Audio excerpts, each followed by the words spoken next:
I'm Jamie Hooper with the Home Advantage team and RE/MAX Select Properties. And today we're here to talk about, as the screen said, why you should be fearful when others are buying and be buying when others are fearful. But before we do that and get into that, I'd just like to remind you that we are active realtors in the Lower Mainland. I'm not just some guy who comes on here and does videos for a living. We actually buy and sell real estate, and we actually buy and sell a lot of real estate for people.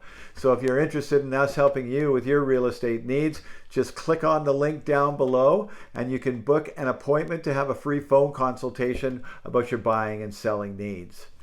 So let's talk about where we are in the real estate market with the Greater Vancouver sales as it's gone so far this year. We've had a spring pretty similar to the last two, 2022 and 2023. In the last couple of weeks, however, we've started to see things slowing down a little bit. And what's happening at the same time, while sales are not dramatically lower than they were last time this year, inventories are much higher. Inventories are up 40% comparing April 2024 to April 2023. And why is this happening? Well, there's a whole bunch of reasons for this happening. There's the exodus from the Lower Mainland continues. Younger people are leaving to hopefully purchase a detached home somewhere where it's more affordable. Older people are leaving to cash in on their equity and cash in on their investments. Pre-sales that people have bought as pre-sales coming onto the market. People don't want to continue to own them. They had always planned on selling them. So we're seeing a lot more pre-sales in the condo market from people wanting to sell them and not hold on to them and be landlords. Starting to see some court-ordered sales. I'm surprised it's taken this long. The interest rates went up a couple of years ago, but court-ordered sales are starting to be a thing. Also, just tougher rules on landlords. People are becoming tired of being landlords for a number of reasons. If they have a long-term tenant, their rents may be much lower than the market rents are, and they feel they can get a better return on equity somewhere. One of the rules they changed recently for landlords now, that if you sell your place, you previously had to give your existing tenant 2 months notice. Now you have to give them 4 months notice. So all of these things combining are starting to make inventories rise. So what does this mean? This means there is a buying opportunity. Obviously, most of you know that that's not my line about be fearful when others are buying and buying when others are fearful. That's Warren Buffett. That's his famous line.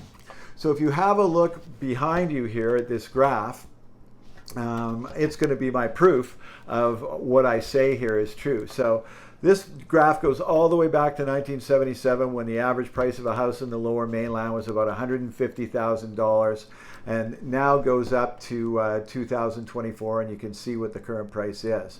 Actually, I can't see this graph right now myself because we're on a green screen here, and my editor puts the graph in later, but I believe it's in the vicinity of about $2 million.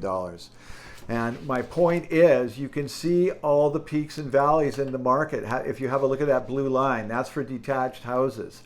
And it'll show you that there were several peaks and valleys. The market crashed in 1981, but then it came back. And then it got busy again after Expo in 1986 till the mid-90s, and then it slowed down again.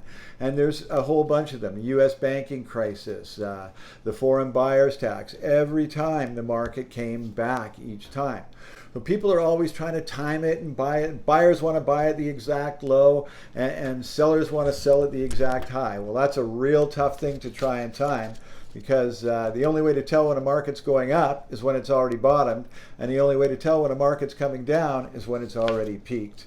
So what my point is here is that, do you want to buy when prices are rising and there's 20 competing offers every time? I have people say, well, yes, I want to buy when they're rising. I'm here to say, no, you don't.